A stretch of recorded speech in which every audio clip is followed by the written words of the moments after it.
Le 24 mai 2022, Foncier en débat, dont je suis la présidente, a organisé une rencontre à l'occasion de la parution de l'ouvrage Le grand retour de la terre dans les patrimoines, ouvrage rédigé par les deux grands économistes Alain Tranois et Étienne Vasmer.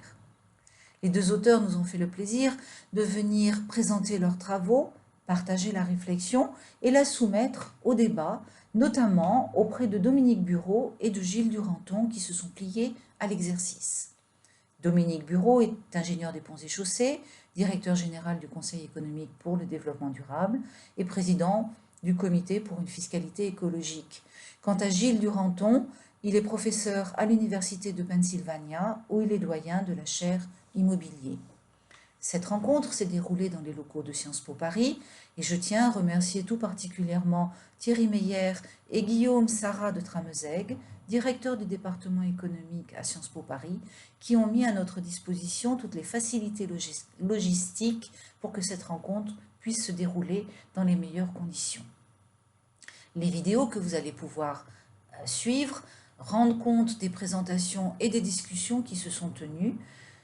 Elles vont vous permettre d'alimenter votre réflexion et nous serons ravis, au sein de l'association Foncier en débat, de poursuivre avec vous sur ce sujet ou sur d'autres questions foncières qui animent le débat public, tout particulièrement cette année, dans le contexte que nous savons.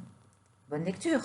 Bienvenue à tous, effectivement, à Sciences Po, dans cet immeuble qui, en fait, certains s'en rappellent et l'ont connu, était l'immeuble de l'École nationale des ponts et chaussées, qui s'intéressait beaucoup à l'urbanisme, à l'économie urbaine, au foncier, à l'immobilier. Et donc, je suis ravi qu'on puisse un petit peu renouer avec cette tradition sur des thématiques qui sont assez fortes au département d'économie, qui l'ont été avec Étienne, mais aussi avec plein d'autres chercheurs. Donc, bienvenue à tous. Juste 2 minutes d'introduction du livre, puisque Étienne et Alain ont déjà été introduits. Donc, ce qui m'a, quand j'ai reçu le livre que les auteurs m'ont envoyé, j'ai trouvé deux bonnes nouvelles. Des vraies questions de politique économique appliquées avec des vraies recommandations. Donc, on ne fait pas que des articles. Et des fois, on fait des livres à la suite d'articles. Et ici, c'est vraiment le bon mélange et vous allez en avoir la primeur. La deuxième bonne nouvelle en lisant ce livre, c'est que c'est un livre optimiste. Ce qui n'est pas tout le temps le cas. Je vais juste résumer à grands traits les grandes idées et pour essentiellement dire que le constat initial que nous avions fait, c'est quand nous avons découvert ce que nous ignorons complètement, Alain et moi, bien que ayant travaillé sur ces questions de terre depuis longtemps, que l'augmentation de la richesse telle qu'elle est capitalisée dans la comptabilité nationale est en très grande partie sur les 30 dernières années le fait du foncier, au sens étendu du terme, terre et immobilier, et que la France n'a jamais vraiment failli dans cette propriété que la terre représente ou a représenté une très grande partie de la richesse nationale. C'était à peu près 5 fois le PIB pour ce qui était des terres agricoles et du logement à la fin du 18e, 19e siècle, et dans les années 2010-2020, on est revenu à ce niveau de 5, voire 6 si on ajoutait les infrastructures publiques et la terre qui est en dessous.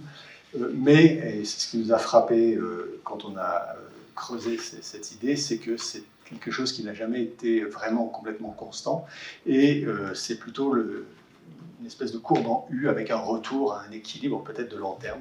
Donc ce graphique-là, qui vient des travaux de Thomas Piketty et de l'utilisation que nous en avons faite, montre justement cette valeur de la terre rapportée à la richesse nationale, à la production nationale, et c'est la partie en blanc qui représente les logements, et les terres agricoles, c'est la partie un peu plus claire qui est juste en dessous. C'est assez spectaculaire et ça montre que le XXe siècle et surtout la période d'après-guerre, l'après-seconde guerre mondiale, est presque une espèce d'exception historique, laquelle on a bâti une grande partie de nos institutions et qui, en fait, a été le substrat, si j'ose dire, de la base fiscale sur laquelle on a bâti notre protection sociale. Donc c'est 7 000 milliards d'euros. En fait, c'est même 8 000 milliards d'euros en 2020, quand l'unité nationale disait que la Terre, c'est 7 000 milliards d'euros en 2019. On a une augmentation assez spectaculaire sur un an, qu'on n'a pas bien comprise d'ailleurs, et qu'on a décidé d'ignorer au moment de la finalisation du livre. On s'est dit, restons à peu près prudents sur le volume de la valeur que représente de la terre. C'est 4 000 milliards d'euros pour les ménages, 2 000 milliards d'euros pour les entreprises, et le résidu est un peu moins de 1 000 milliards à tout ce qui est collectif, l'État, les collectivités et les associations pour une toute petite part. Alors, est-ce que c'est une bonne nouvelle? En notre sens, oui, c'est une bonne nouvelle, en partie parce que ça transmet au fond l'idée qu'on a une gestion publique, notamment des infrastructures, qui rend le pays attractif, que les ménages trouvent un intérêt à y vivre, les investissements à s'y installer et plus globalement une stabilité géopolitique. Alors, qu'est-ce qu'on peut faire par rapport à cette observation? La première chose, c'est qu'on pense qu'on a une marge fiscale pour mieux financer le modèle social français. Comme je disais, le financement de la protection sociale s'est fait dans un contexte particulier de plein emploi, de reconstruction, d'inflation, donc la dette, la taxation des salaires avait du sens. Personne en 1950-55 n'aurait pensé financer cette protection sociale naissante sur la terre et sur le logement qui était au contraire affaibli par la démographie, par les destructions de guerre et par le fait que de facto c'était 1,5 fois le PIB contrairement à maintenant. Mais en 2022 les proportions sont inversées. Donc en fait le constat initial c'est est-ce qu'on ne doit pas tirer prétexte de cette inversion des polarités pour réfléchir à une réforme assez en profondeur du système fiscal. Le capital privé, par ailleurs, en France, on connaît notre désindustrialisation, mais on sait aussi moins peut-être qu'il reste faible non seulement par rapport à l'Allemagne, mais par rapport à l'Italie et au Royaume-Uni. La Terre est une base fiscale presque parfaite, alors je mets presque pour laisser la place à toutes les critiques sur tout ce que la taxation de la Terre peut engendrer, mais en tout cas elle ne part pas à l'étranger, elle est très bien enregistrée, cadastrée, les transactions sont enregistrées, donc c'est notarié. Son évaluation, en tout cas pour sa valeur, est beaucoup plus simple que pour les biens immobiliers. Si vous avez deux immeubles au même endroit, d'un côté et l'autre de la rue, ils peuvent avoir des valeurs extraordinairement différentes en fonction de l'état de vétusté, alors que la terre, elle est au même endroit que le lopin de terre d'à côté. Et là, par une relative simple hypothèse économétrique de smoothing, on peut avoir une évaluation de la valeur de la terre en à peu près tous les points de l'espace national, même s'il y a peu de transactions. En tout cas, c'est plus simple en termes d'hétérogénéité. Et puis, troisième observation, on n'en parlera pas beaucoup aujourd'hui, mais je pense qu'il faut l'avoir en tête. On a une dette qui s'est accumulée très rapidement dans les 2-3 dernières années. On parle de centaines de milliards de dettes supplémentaires. Pour l'instant, tout va bien, comme on dit. Le jour où les marchés financiers commencent à s'inquiéter, on pourrait peut-être réfléchir à disposer d'un instrument fiscal qui, lui, presque d'un coup de baguette magique, peut soulager les finances publiques de plusieurs dizaines de milliards d'euros avec des taux relativement faibles. Donc on n'en est pas là, mais voilà, les taux sont nominaux remontent, les taux réels, si on fait de la désinflation, seront élevés. C'est ce qui s'est passé à la dernière désinflation des années 80. Les taux réels ont augmenté très rapidement pendant plusieurs années. Et donc, dans ce contexte-là, l'allègement de la dette peut être une priorité. La gestion publique, c'est intéressant de contraster l'évolution sur, disons, 2 ou 3 décennies des prix de l'immobilier, c'est la courbe qui est en bleu, et les revenus, là, les courbes qui sont en rouge. En moyenne, dans les pays de l'OCDE, les deux courbes évoluent à peu près au même niveau, avec évidemment une cyclicalité plus forte pour les prix de l'immobilier. Pour la France, en fait, vous avez deux groupes de pays qui conduisent à cette moyenne. Les pays pour lesquels l'immobilier a progressé plus vite que les revenus et les pays pour lesquels l'immobilier s'est plutôt effondré dans les 15 dernières années. Et c'est un peu corrélé au contexte macroéconomique dans lequel ces pays ont évolué. Alors pour la France, vous le voyez ici, la France depuis la fin des années 90 a vu les prix de l'immobilier augmenter très rapidement, bien plus que les revenus, avec deux occasions de se dégonfler, en 2007 et en 2011, mais qui n'a pas conduit à ce dégonflement de la bulle immobilière. C'est plutôt reparti à la hausse et on verra effectivement les effets post-Covid sur les prix. Pour l'instant, ça reste très élevé. La part de la terre dans la valeur de l'immobilier n'est pas une constante universelle, même si elle est à peu près constante depuis 2007, autour de 50%, mais elle a augmenté au moment où justement les prix de l'immobilier ont augmenté en France de 20 à 50%. Alors, il y a beaucoup à dire sur la façon dont les prix de l'immobilier sont décomposés en une part liée à la terre et une part liée au bâti, mais la tendance est là, c'est relativement élevé.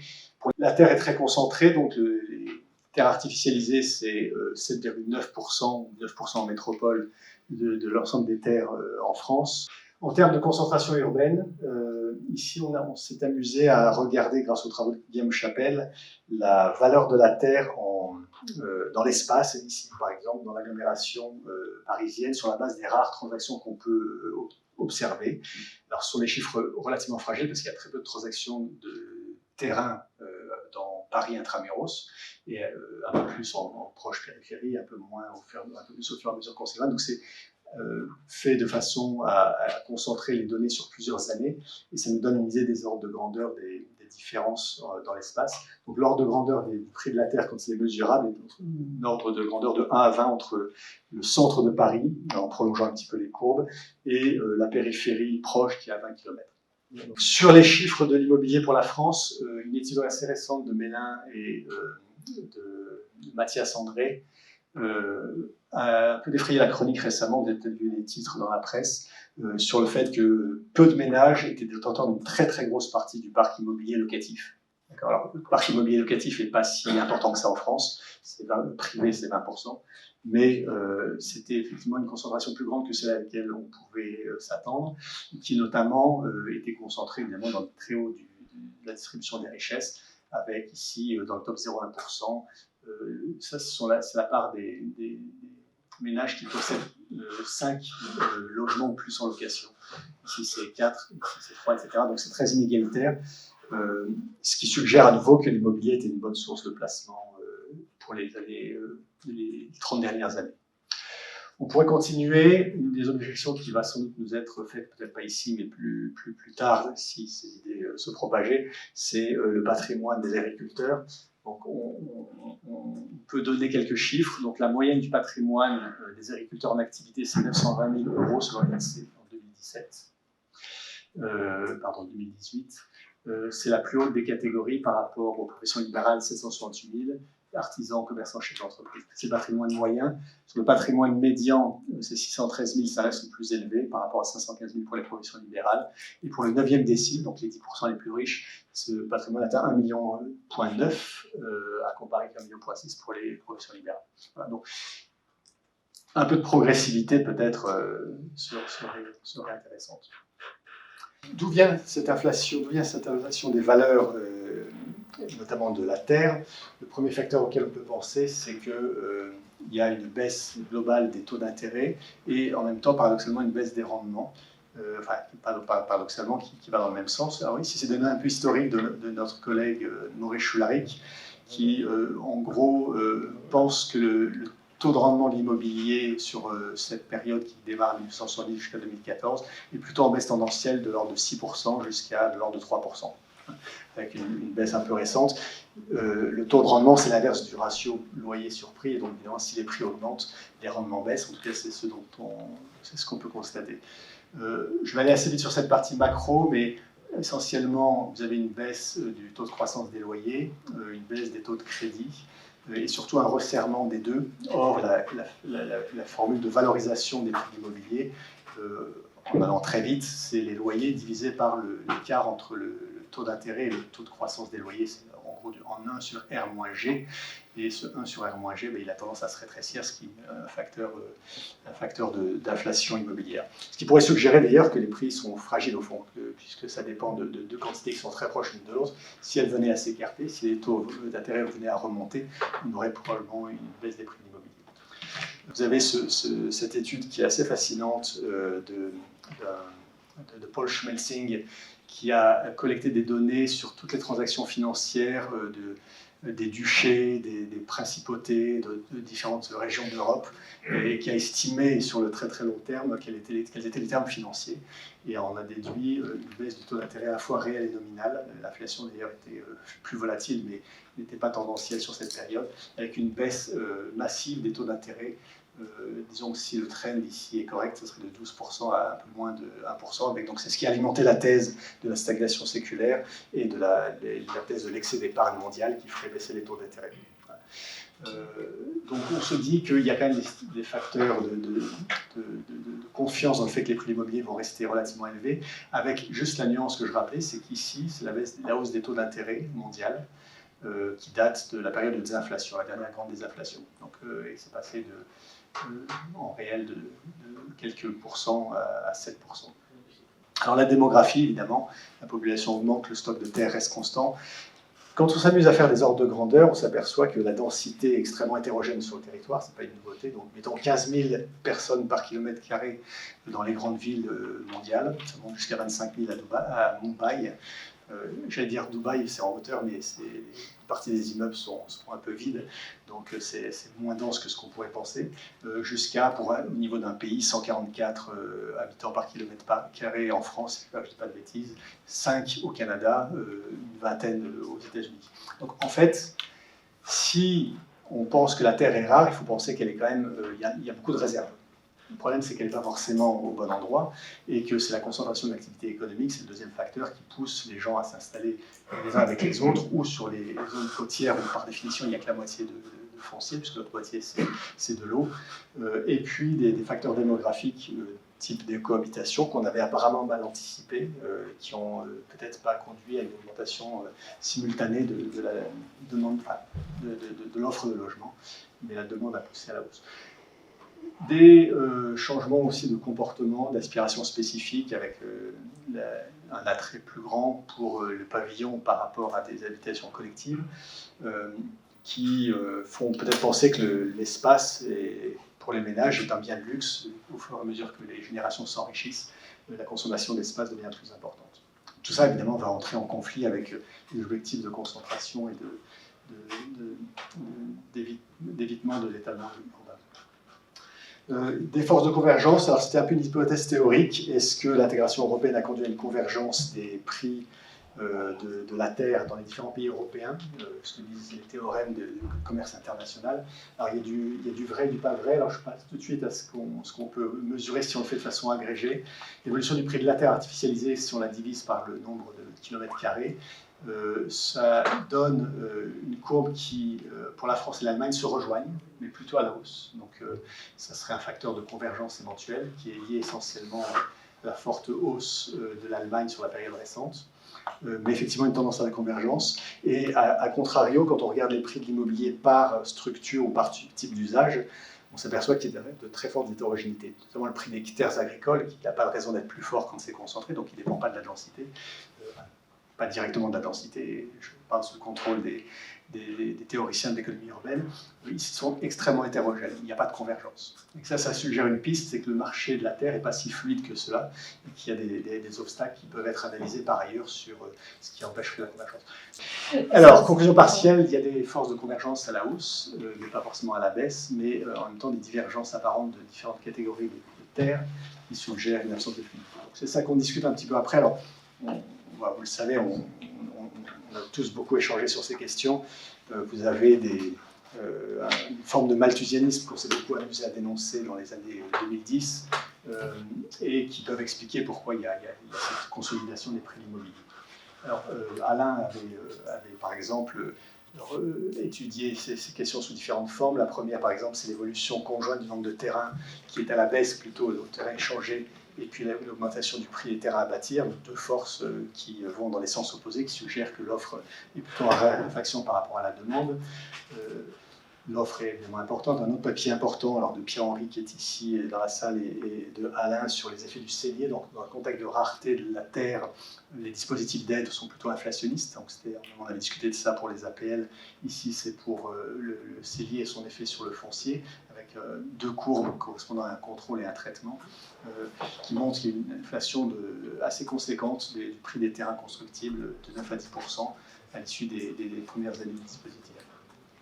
Les obstacles légaux, les SAFER, les procédures d'aménagement différé qui permettent à la fois, partant d'une bonne idée, de capitaliser le rendement des infrastructures dans le prix de la terre, et donc de permettre à la puissance publique de s'en réapproprier une partie, mais qui sont autant d'obstacles globalement à un marché fluide et qui en tout cas mérite réflexion. Les questions de décentralisation, donc des diagnostics qui avaient été portés il y a une dizaine d'années étaient que la décentralisation des permis de construire au niveau des communes était plutôt une mauvaise chose, pour des raisons d'incitation à avoir plutôt du foncier pour les entreprises et moins pour les ménages.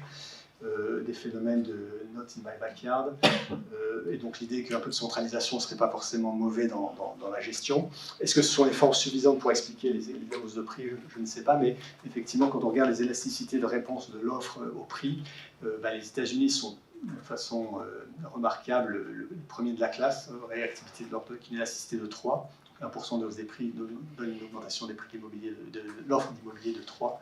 Et pour la Suisse, les Pays-Bas, la Belgique et la France, plutôt en dessous de 0,5, donc une offre beaucoup moins réactive.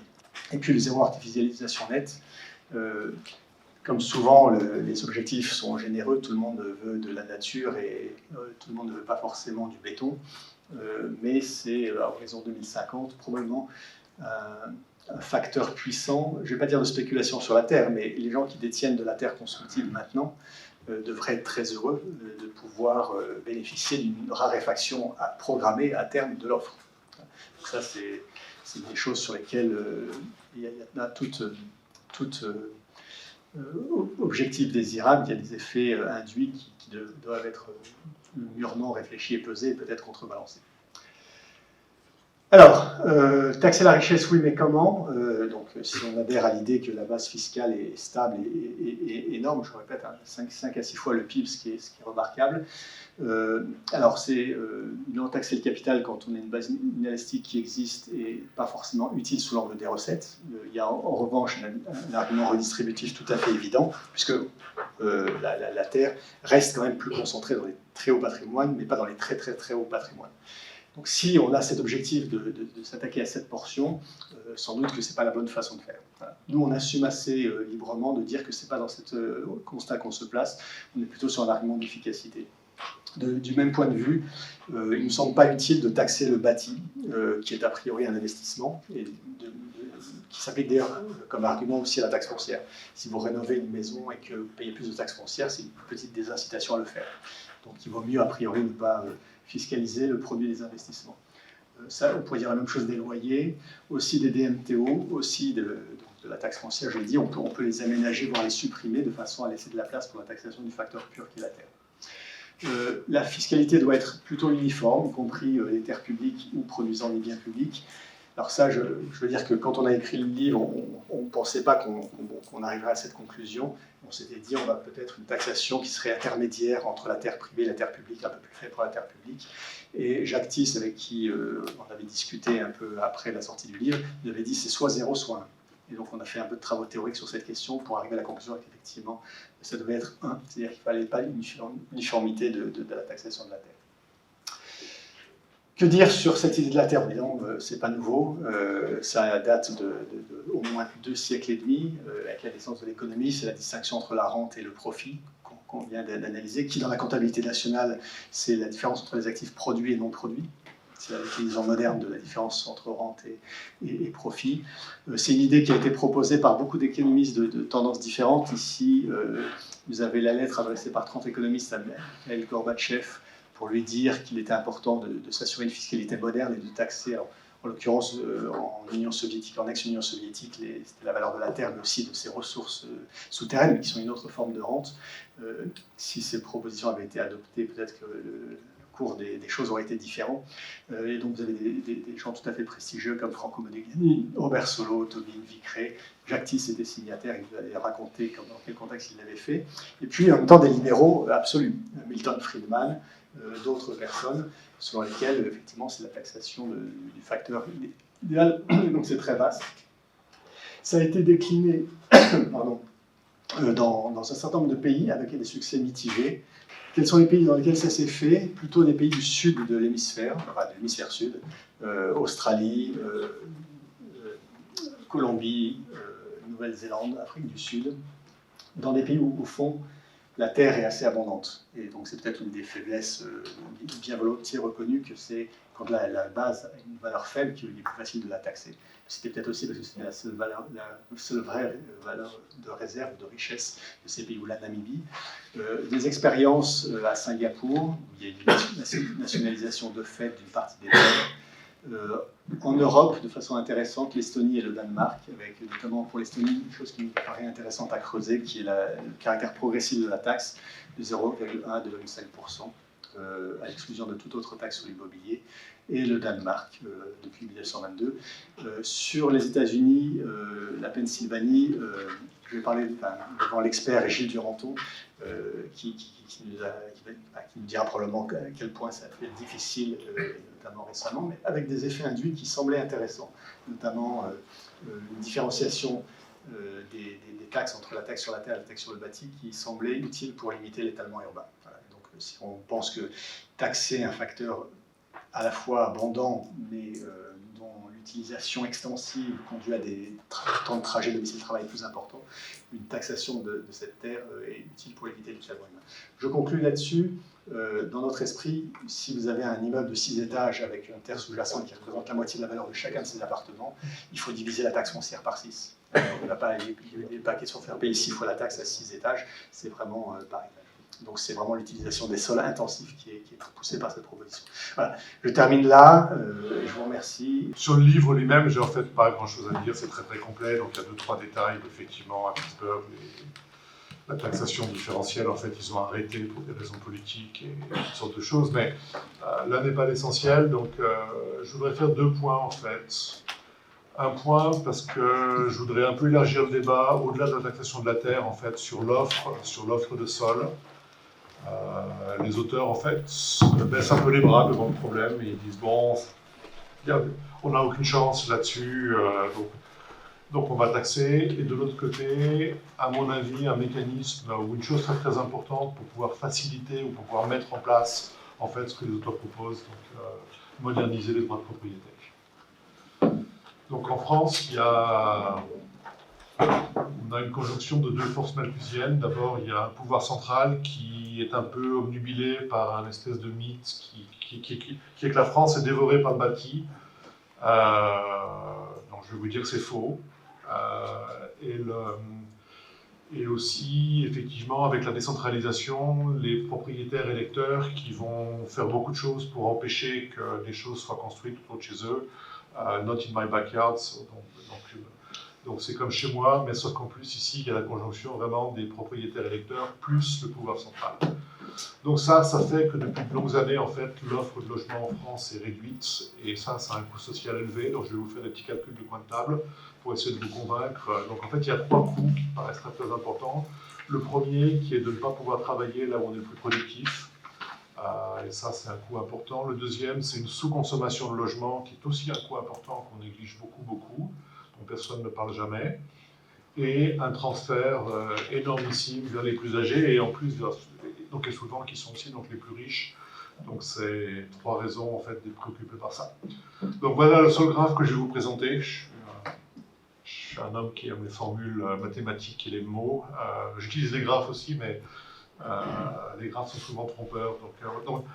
Donc en voici un qu'on a fait dans nos travaux avec Diego Puga. Donc sur l'axe horizontal, c'est un de mes collègues, Joe Giorco, à Wharton, mesure l'aspect restrictif des régulations du sol des municipalités américaines. Donc il envoie un questionnaire tous les 10 ans qui fait 30 pages. Tout le monde ne répond pas malheureusement, et à partir de ce questionnaire, il sort des indices qu'il agrège par aire métropolitaine, donc c'est ce que vous avez à droite, et à gauche, et sur l'axe vertical, c'est un calcul qu'on a fait avec Diego Puga.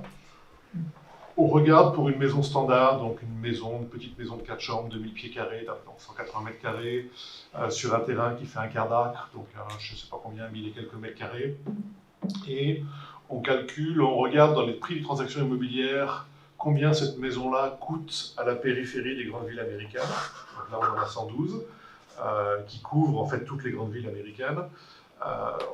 On regarde combien cette maison-là coûte, et après, il y a des données aux États-Unis très détaillées sur les coûts de la construction.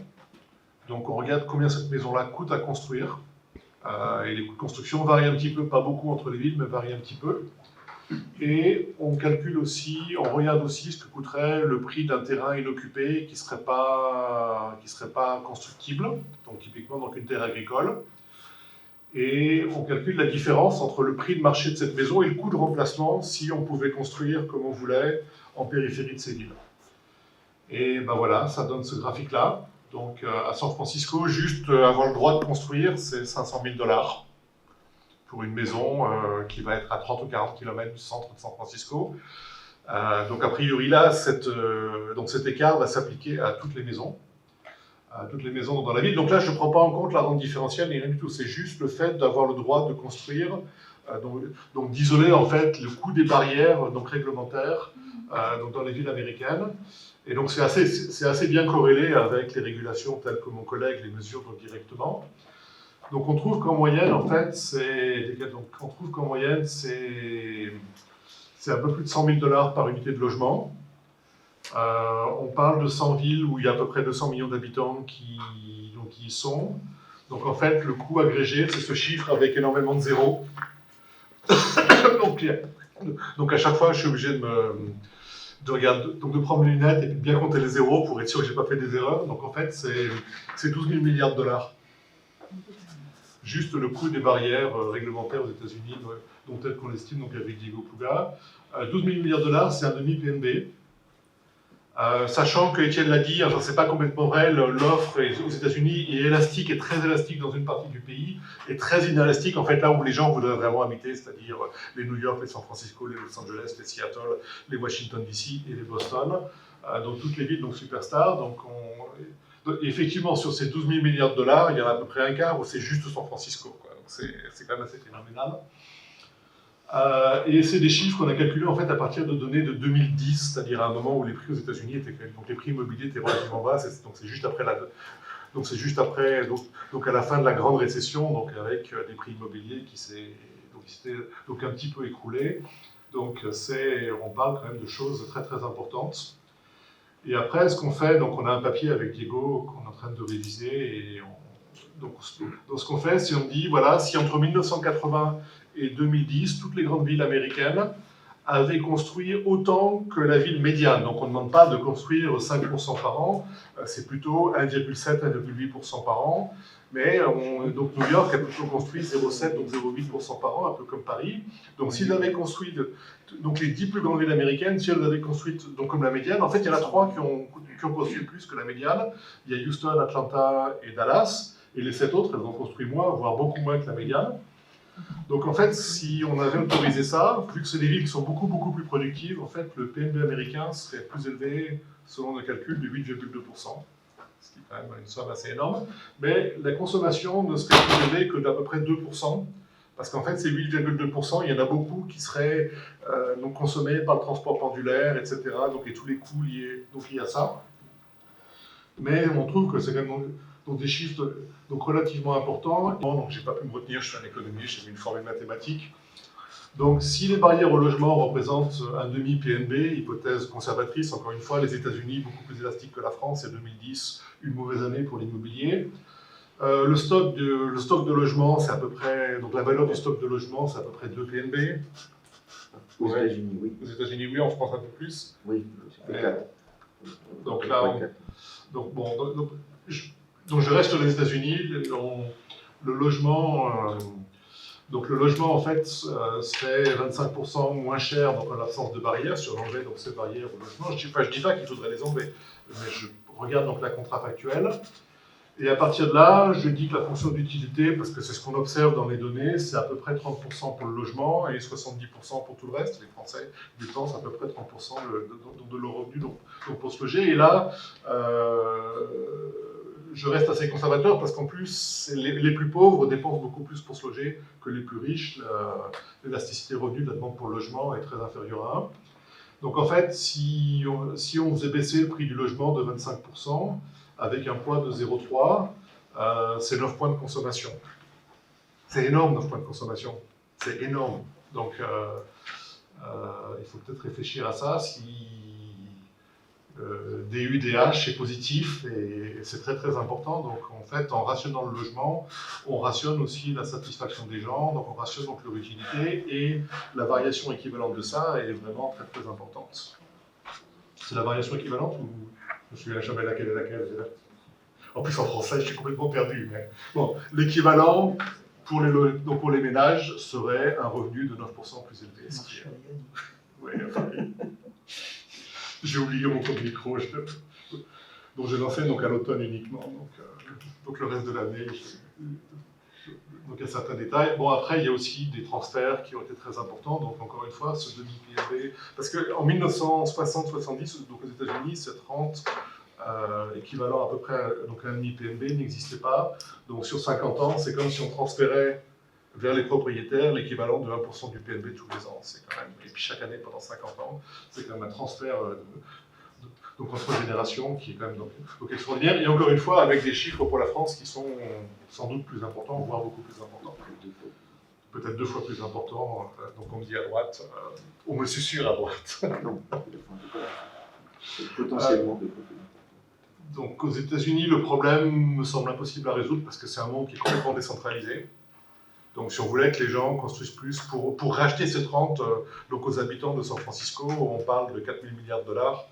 Donc le gouvernement Biden a émis un document il y a la semaine dernière, je crois, donc depuis la Maison-Blanche, en disant qu'ils allaient donner donc, des incitations à construire plus, etc. Mais on parle de 40 milliards de dollars et pas de 4 000 milliards de dollars. Donc on est vraiment 2 ordres de grandeur donc en dessous de ce qu'il faudrait faire. Mais en France, il y a un gouvernement central, donc une partie du problème, c'est le gouvernement central, et ce gouvernement dispose de leviers. Donc là, j'ai des idées, je suis sûr que Étienne, Alain et Dominique en auraient donc encore plus que moi, donc on pourrait faire des choses. Bon, il y a un contre-argument qui est que la France est déjà trop construite. Alors Étienne et Alain citent des chiffres. En fait, ce n'est pas des chiffres que j'aime, parce que ce qu'on appelle sol artificialisé, en fait, tous les calculs sont tous biaisés en faveur de trouver beaucoup d'artificialisation. Selon l'INSEE, il y a 24% du territoire français qui est en aire métropolitaine. C'est incroyable, non, c'est pas vrai. C'est pas vrai. Donc l'espace urbain en France, il est plus proche de 4% que de 24%. Donc, et en fait, quand on regarde, si je regarde juste le bâtiment, c'est 0,9% du territoire. Et en 1860, c'était 0,5%, 0,56%. On a calculé avec mes co-auteurs Pierre-Philippe Combe et Laurent Gobillon. Donc l'augmentation n'a pas été quand même vraiment énorme sur 150 ans. Les routes et les rues, bon, effectivement, c'est non négligeable, on parle de 3-4%, mais c'est aussi ultra stable au cours du temps. Là, donc le seul changement depuis 1860, c'est qu'en fait, on a construit des routes principales et des autoroutes qui n'existaient pas avant, mais sinon, toutes les routes, on a passé toute la matinée avec Pierre-Philippe Combe, donc à regarder des cartes, celles qui existent aujourd'hui existaient déjà donc en 1860, et on n'en a quasiment pas rajouté. En fait, donc le seul truc qu'on a rajouté, c'est effectivement les routes donc qui sont très très utilisées, mais qui, encore une fois, mais qui ne représente pas donc, quelque chose d'énorme. Donc, donc ensuite, la demande de logement est très concentrée donc, spatialement. Donc l'idée, ce n'est pas de bétonner dans tout le pays, mais c'est de construire là où les gens veulent habiter et dans des zones qui sont déjà relativement construites. Donc j'ai eu un petit calcul que j'avais fait pour le Grand Paris il y a quelques années. Si on amène la densité des Essonnes au niveau de la Seine-Saint-Denis, je ne demande pas qu'on transforme les Essonnes en Seine-Saint-Denis, ce qui pourrait faire peur à un certain nombre d'habitants donc des Essonnes. On loge déjà 1 million de personnes rien que là. Et les Essonnes, c'est pas grand. Hein. Je ne parle pas du 78, je parle du 91. Là. Bon, donc ceci dit, il y a un absolutisme en ce moment qui est qu'on ne peut pas parler donc, de construire parce que c'est contre l'environnement. Je pense qu'il faut trouver un bon équilibre. Et ce bon équilibre, c'est pas le 1 que les gens vont penser que je dis, mais c'est pas vrai, mais c'est pas le 0 vers lequel on tend qui me paraît vraiment dangereux. Deuxième point que je veux faire qui est très très différent, c'est sur les droits de propriété. En fait, pour que la taxation foncière fonctionne, à mon avis, il faut donc la condition nécessaire, enfin au moins une condition nécessaire, c'est de moderniser les droits de propriété. Donc en fait, les droits de propriété, c'est le droit au pluriel, parce qu'il y en a plusieurs. Il y a occupation, utilisation, transformation, transfert, vente. Quand on a un droit de propriété, ça nous permet de faire tout ça. Donc ils sont pluriels. Ils sont aussi restreints, et c'est très bien qu'ils soient restreints. Je ne veux pas que mon voisin commence une usine qui sent mauvais ou élève des porcs, donc juste à côté de chez moi. Donc effectivement, il y a des restrictions qui parfois peuvent être trop fortes, comme je l'ai... comme je viens d'essayer de défendre, mais en même temps, donc parfois c'est justifié, mais surtout l'aspect qu'on oublie souvent, c'est qu'en fait, ces droits de propriété, ils sont toujours très discrets. C'est 0-1. On vend la maison ou on la garde. La maison, elle appartient à une personne, parfois à plusieurs, mais en indivisibilité, etc., etc. Donc, ça vient, pour moi, ça vient du fait que, historiquement, une transaction, c'était quelque chose qu'on devait vérifier, donc il fallait aller au cadastre, il fallait faire un acte, et tout ça, et ça, c'est quelque chose qui demandait beaucoup de travail. Donc, on avait ce système qui était un système discret, mais en fait, il n'y a pas de raison dans le monde d'aujourd'hui. On peut très bien imaginer un système de droit de propriété qui serait continu, où on pourrait séparer l'usage, l'usufruit de la propriété sous-jacente, le sol du bâti, etc., etc. On peut faire beaucoup plus de choses. Bon, blockchain, je peux être très très critique sur beaucoup d'aspects, mais un système comme ça où il y aurait un grand registre qui serait donc infalsifiable permettrait de faire des choses. En particulier, donc, il y a ce mot que les anglo-saxons utilisent qui est tokenisé, c'est-à-dire transformer, encore une fois, donc quelque chose qui est soit on a un droit de propriété, soit on n'a pas, en système de parts qui peuvent être éventuellement cédés, vendus, donnés, rétrocédés à des autorités publiques pour le payer des impôts, etc. Et en plus, on pourrait aussi ajouter au droit de propriété donc existant, un point sur lequel je vais revenir dans une seconde. Donc pourquoi est-ce que c'est important ? Parce que tokeniser, ça permet de résoudre le problème de la pauvre veuve de l'île de Ré qui a 5 millions de richesses nettes, mais qui en même temps, effectivement, a sa petite retraite. Bon, pourquoi est-ce qu'elle ne vend pas ? Pourquoi est-ce qu'elle ne vend pas? Donc en partie, ça je ne sais pas, mais elle pourrait très bien payer effectivement des impôts fonciers beaucoup plus élevés en nature, c'est-à-dire rendre à la municipalité de l'île de Ré, à Saint-Martin-en-Ré, une partie des droits de propriété. C'est ce que ça permettrait de faire. Donc ça résout ce problème-là de gens qui sont riches en actifs mais qui n'ont pas de revenus pour pouvoir payer les impôts donc associés donc à l'actif. Le raisonnement va un peu plus loin. C'est qu'en plus, ça permettrait aussi de rendre dans ce genre d'impôt beaucoup moins saillant. Donc dans les pays anglo-saxons où on paye beaucoup plus d'impôts sur la propriété et sur la terre, c'est un impôt qui est très saillant, qui fait très mal. Moi, tous les ans, je reçois une facture au mois de juin. Donc il y a la partie service qui arrive au mois de février, c'est quelques milliers de dollars. Puis après, il y a la partie éducation qui arrive au mois de juin. Bon, j'habite dans une belle maison, etc., je ne me plains pas, mais c'est 20 000 $ à sortir au mois de juin. Donc, c'est un impôt que les gens, ils n'aiment pas. Et donc, moi, je vois à quoi ça sert. Je comprends aussi que ça maintient la valeur de ma maison et tout ça, mais en même temps, c'est un impôt qui fait très mal, c'est un impôt que les gens haïssent profondément. Donc, politiquement, ça va être très, très dur de faire ça, mais une façon, en fait, de faire passer la douleur, c'est effectivement que cet impôt soit payé en partie sur la propriété donc existante, et reversé donc à la municipalité qui récupérerait chaque année. Si vous ne voulez pas payer les 20 000 $, ben vous reversez le 0,5% ou le 0,3% ou le 1% de la valeur de la terre. Et en même temps, ce genre d'innovation, en fait, souvent, on peut faire passer des réformes par package. Donc il y a une innovation et on en profite pour mettre un impôt nouveau. Je crois que c'est une stratégie assez éprouvée. On digitalise et on peut aussi faire des retenues donc à la source, donc sur l'impôt sur le revenu, etc. On met des voitures qui se conduisent toutes seules et on pourra taxer la congestion parce qu'avant ça me paraît impossible, etc., etc. Il y a le streaming, ça permet de faire payer aux gens les droits sur la propriété intellectuelle plutôt que le piratage, etc. Donc il y a, à mon avis, c'est un peu une stratégie qui est relativement bien connue, là, aussi très très important, tokenisé. Après, les municipalités, bon, elles acquièrent des droits, mais elles ont besoin d'argent pour payer les employés, pour faire des travaux d'infrastructure, pour construire du logement social et tout ça. Comment on fait? Dans ces cas-là, aussi tokeniser, ça permet de créer un marché secondaire, donc de revendre ça à des investisseurs. Donc après, on a un prix, et la municipalité, selon le montant d'argent dont elle a besoin, elle observe le prix sur le marché secondaire, et ça lui permet de fixer un taux et d'avoir des revenus, donc en conséquence, etc. J'ai fini, donc même pas une minute. Ensuite, on peut aussi enrichir ce droit de propriété en donnant à tout le monde les droits de développement qui peuvent être vendus librement. Parce qu'un des gros problèmes, c'est « Ah ben oui, on va construire dans la municipalité, mais je ne veux pas parce que on est mieux entre nous, on est mieux donc à plus basse densité, etc. » Mais en même temps, si on dit bah, que mes droits à moi, je vais pouvoir les vendre, etc., pourquoi pas? Les gens sont sans doute donc beaucoup moins hostiles, donc aussi avec moderniser donc les droits de propriété, donc dans un sens de les rendre plus continus, mais aussi donc de les enrichir en donnant aux gens donc des droits sur les futurs bénéfices du développement. donc ils pourront être revendus donc, à des promoteurs, etc. Et chacun peut gérer ses droits donc, comme il veut. Pareil, ça fait partie du portefeuille et c'est mis sur le blockchain. Voilà. Donc pour en revenir en conclusion au livre d'Alain et Étienne, si les gens ne sont pas bloqués par tout ce que j'ai pu dire de très désagréable pendant le quart d'heure qui précède, urbanisation, logement, transport, c'est des problèmes très importants qui représentent plus de la moitié de nos dépenses, des allocations économiques qui sont énormes. Et en même temps, le monde politique cherche à les oublier parce qu'il y a des dilemmes, il y a des questions désagréables qui se posent. Mais à plus long terme, malheureusement, si on les oublie, ça sera notre propre péril. Il y a un nouveau gouvernement, il n'y a personne qui s'occupe du logement, personne qui s'occupe du transport, personne qui s'occupe de la ville.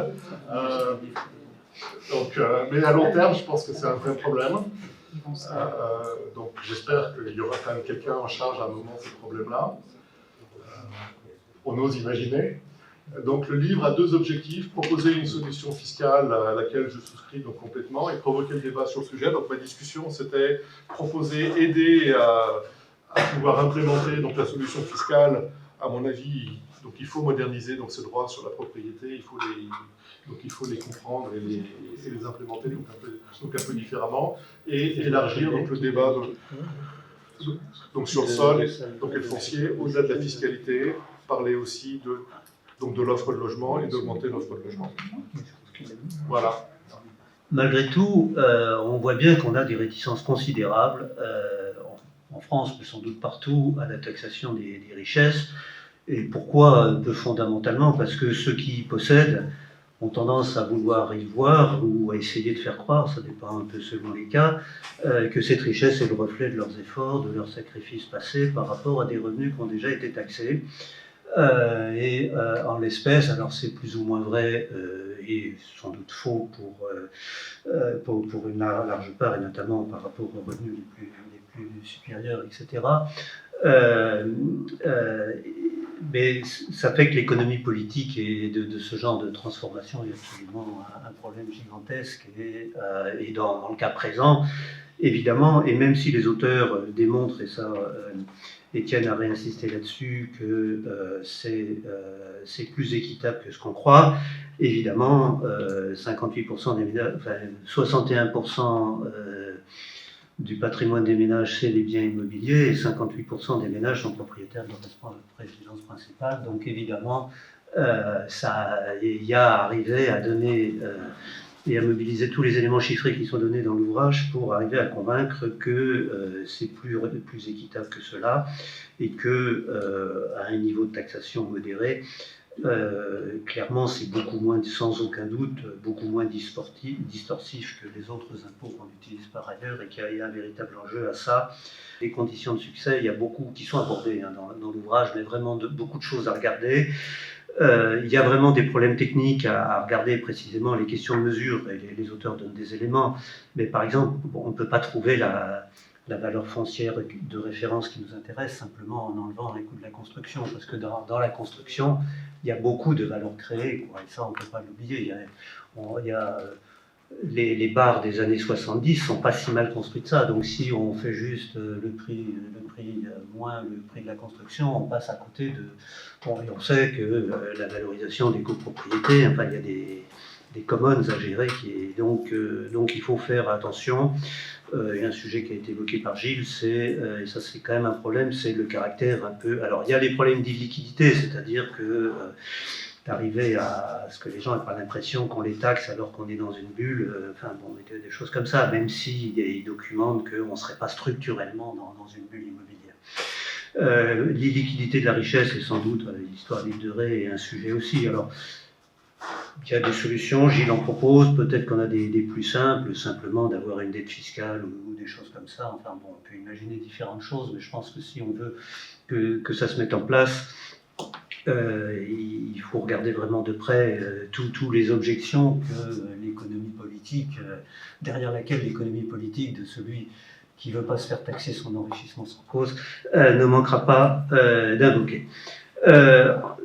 Ensuite, donc moi je pense que on a des taxes existantes. Évidemment, si on pouvait se débarrasser des DMTO qui sont la catastrophe absolue, ce serait sûrement souhaitable en termes de non-fluidité du marché, de rétention, etc., qui va à l'encontre de ce qu'on devrait faire. Par contre, on sait que changer les bases fiscales, il y a toujours des réévaluations en cours. Pourquoi on les mène jamais à terme? Parce que les transferts qui y seraient associés seraient considérables, et je pense qu'il est probablement plus facile de faire en ciseaux, c'est-à-dire d'essayer de diminuer progressivement les bases existantes et puis de faire monter la nouvelle base progressivement, mais de ne pas chercher à faire le grand soir du grand retour de la fiscalité foncière ou de la renaissance de la fiscalité foncière. Évidemment, il faut que les objectifs, que tout ça soit compris du public, il faut que ce soit au service de finances publiques efficaces, et donc on n'est pas dans une logique où on cherche des recettes supplémentaires pour ne pas faire des efforts de meilleure gestion des finances publiques. Je pense qu'il y a une question à aborder qui est: quelle est l'utilisation de cette recette? Alors, les auteurs mettent en avant, c'est la protection du modèle social. Alors, est-ce qu'ils visent directement la dépendance, ou est-ce qu'ils visent une non-affectation? Il y a quand même un sujet derrière ça, d'abord parce que c'est quand même important, je pense, pour arriver à présenter le truc bouclé au public. Et puis, il y a une question qui est... Enfin, il y a plusieurs manières dans la taxation du foncier. Les auteurs semblent se réclamer de Henri Georges, des Géorgiens aussi. Donc, Henri Georges, c'est la taxation de la rente différentielle, c'est-à-dire que l'idée que, au fond, la rente foncière capitalise les biens publics, et donc il y a un enrichissement sans cause, et que cet enrichissement sans cause pourrait être justement taxé, et qu'en plus ça inciterait les pouvoirs publics à choisir les bons projets. Mais dans ce cas-là, on est plutôt sur des biens publics locaux. Donc, si on était, il y a un moment ou un autre, je pense qu'on n'échappe pas à dire à quoi servirait cet impôt, et on ne peut pas être à la fois dans un impôt national, petit taux, grosse assiette, et être dans le financement des biens publics locaux et une taxation plus de la rente différentielle. Je pense que forcément il faut le préciser.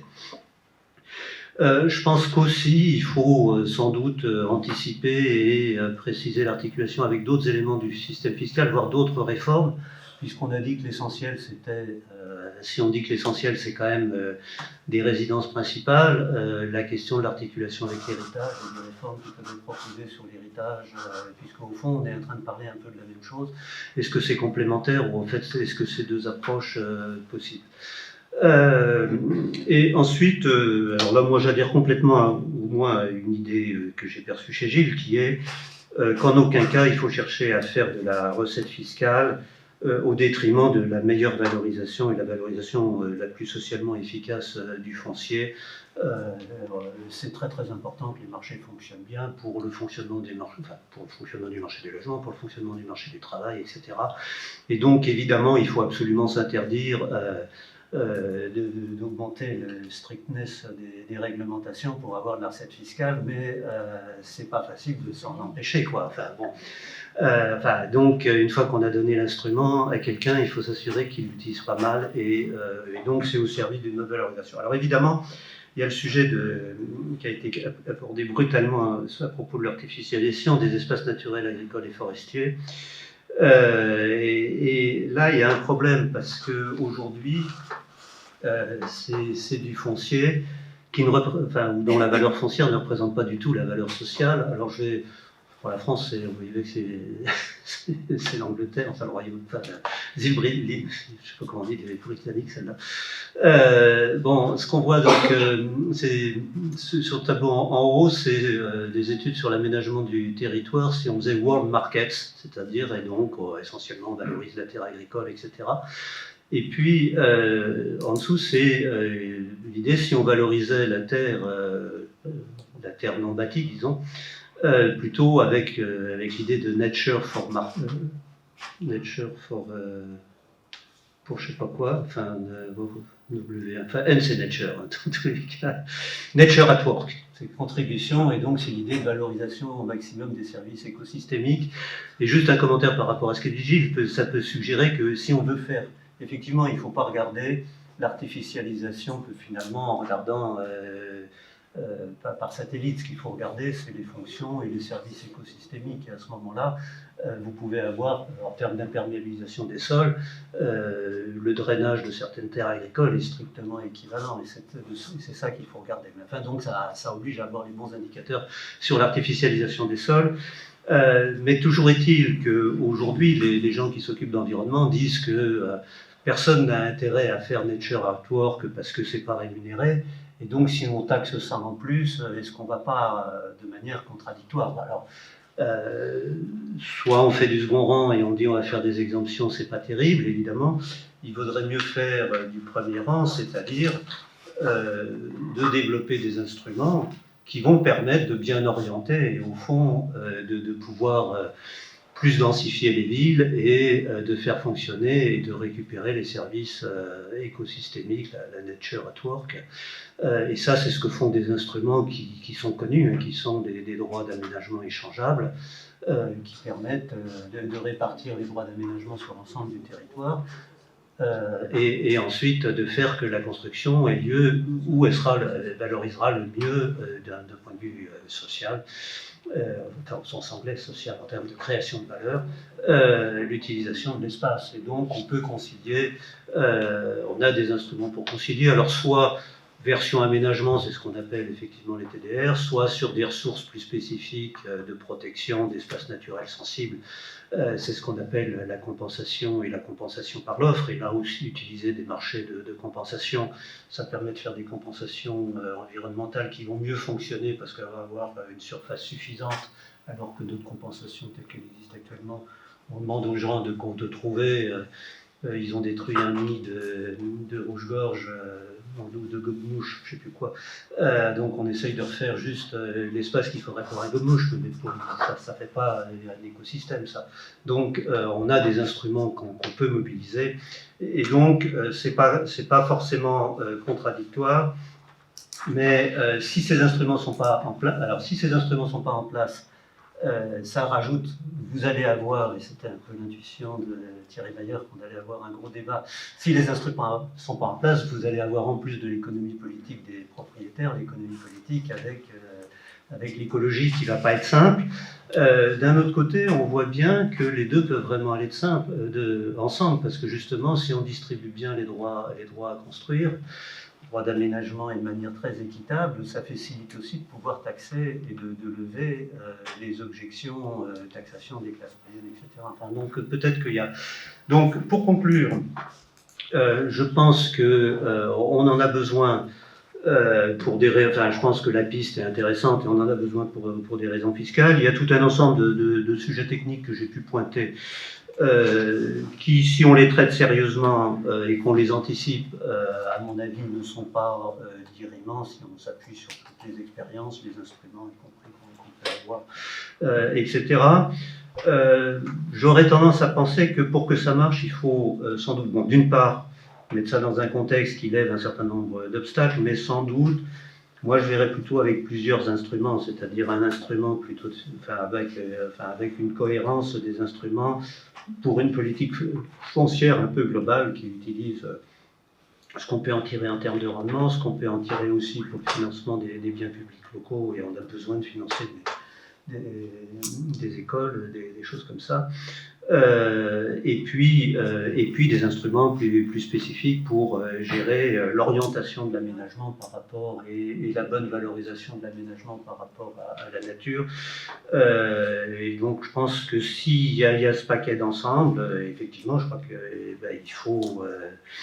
nos auteurs sont optimistes et donnent envie, il faut passer à l'acte, il faut passer au travail. Merci beaucoup. Oui, tu as tout à fait raison sur le fait que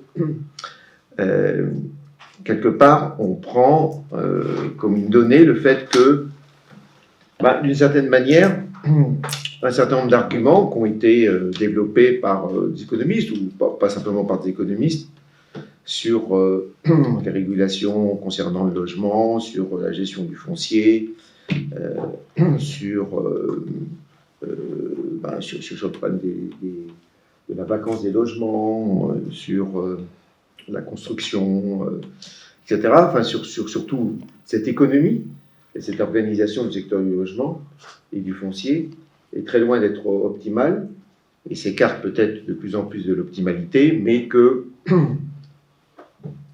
à la fois pour des raisons de décentralisation et à la fois pour le fait que la parole, disons, de l'économie publique n'est pas toujours dominante, on va dire, eh bien, on prend acte, on a quelque part dans le livre, du fait que cet écart par rapport, je dirais peut-être à un optimum de premier rang est très important, et que donc ça, au lieu de chercher à, je dirais, toujours utiliser les mêmes arguments qui ont l'air de tomber à plat, d'essayer une autre piste en disant la cherté des prix du logement et du sol est constatée par tous, amèrement en particulier par les jeunes, amèrement par ceux qui veulent accéder à la propriété, et donc ça constitue quand même malgré tout un problème en termes d'égalité des chances qui est visible. Et donc peut-être que la piste d'une réforme fiscale importante trouve là je dirais, une base de justification relativement solide. Donc effectivement, je suis d'accord avec toi, il y a certainement un choix qui est fait, au moins dans ce petit livre, de dire, si c'est si difficile que ça pour, je dirais, revenir à un autre type de régulation, pourquoi pas ne pas envisager les bénéfices qui pourraient être tirés, y compris pour la régulation, de se mettre à taxer la terre, et uniquement le foncier, tel qu'on le propose. Est-ce que, bien évidemment, dans notre esprit, cet argument pour une taxe n'empêche pas le fait qu'on puisse toujours, je dirais, revenir sur les mêmes éléments économiques d'économie publique qui plaideraient pour un autre type de régulation. Mais nous avons été au CAE, Étienne et moi, nous avons fait rédiger des notes, et donc on est en mesure de voir quelle a été l'efficacité des mesures qu'on a préconisées 10 ans après. Donc, quelque part, on a un certain retour d'expérience. Alors, sur les droits de propriété, c'est une idée évidemment excellente.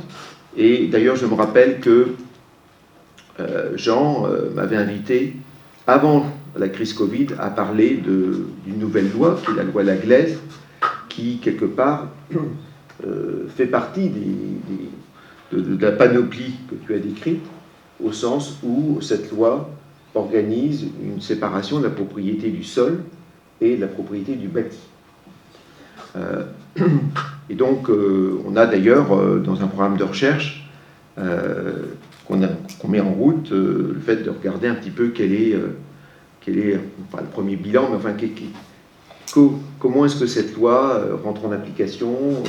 Est-ce qu'il y a des difficultés, je dirais, de toutes sortes, qui freinent sa mise en application? Mais effectivement, en tout cas, c'est clair que si un marché du foncier séparé se développait du reste du bâti, ça lève progressivement, à mon avis, un certain nombre de réserves qu'ont fait un certain nombre de commentateurs sur nos réformes en disant ce sera difficile d'évaluer. Si le marché est capable d'évaluer, à ce moment-là, le fisc, je dirais, suit le marché. C'était c'est une remarque de John Hicks, prix Nobel, qui était que, contrairement à ce qu'on peut croire, les innovations de marché et les innovations fiscales ont été de pair. Et donc c'est un thème que tu as repris à la fin de ton exposé. S'agissant des remarques de Dominique, il y en a au moins 2 ou 3 que je vais reprendre et chercher à répondre. C'est l'articulation entre les biens publics locaux et, je dirais, le financement de ce qu'on a appelé l'État social. On propose, ici, Étienne n'a pas eu le temps d'arriver à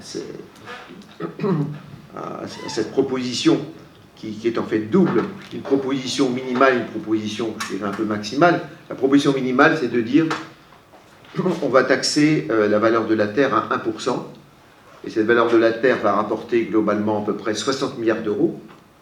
Et ces 60 milliards d'euros, en fait, de recettes fiscales, ils sont déjà là.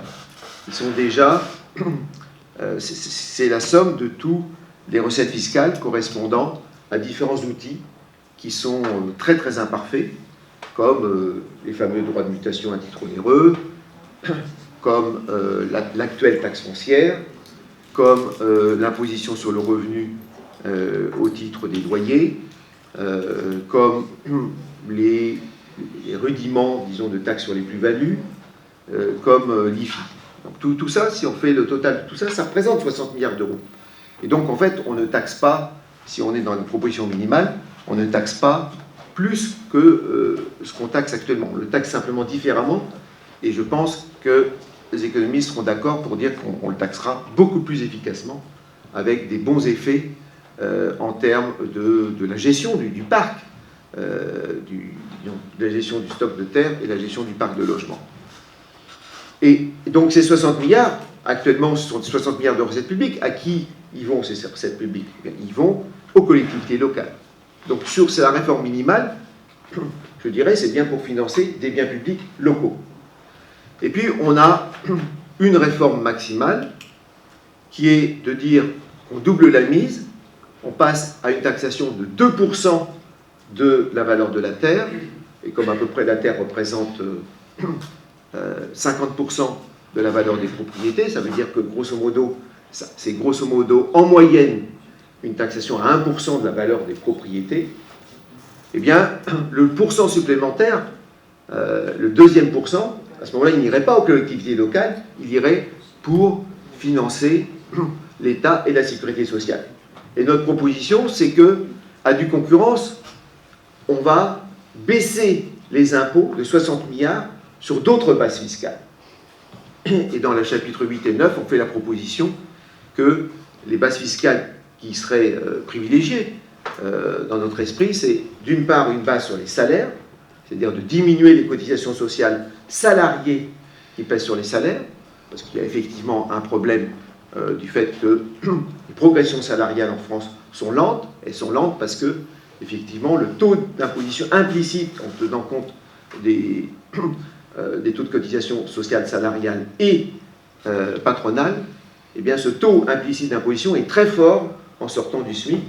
Et donc, ça veut dire que quand vous accordez 1 euro d'augmentation à un salarié qui est un peu au-dessus du SMIC, eh bien, ça coûte beaucoup plus qu'1 euro.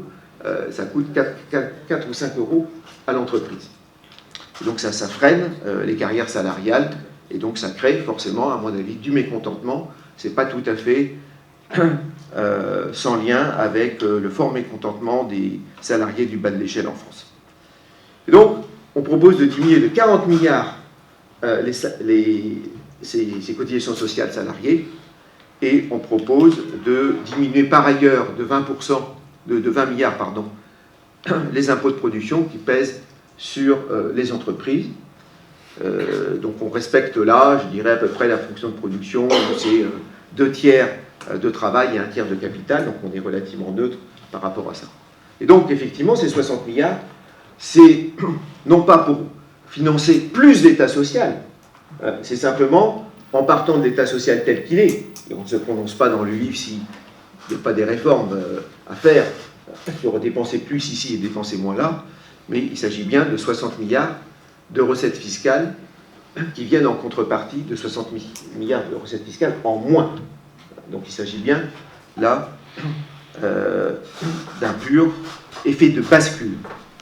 J'ai aussi remarqué ta remarque en disant, oui, une fois qu'on taxe, évidemment, on aurait intérêt, quelque part, à ce que les régulations soient les plus restrictives possibles pour pousser les recettes fiscales, pour avoir un effet base.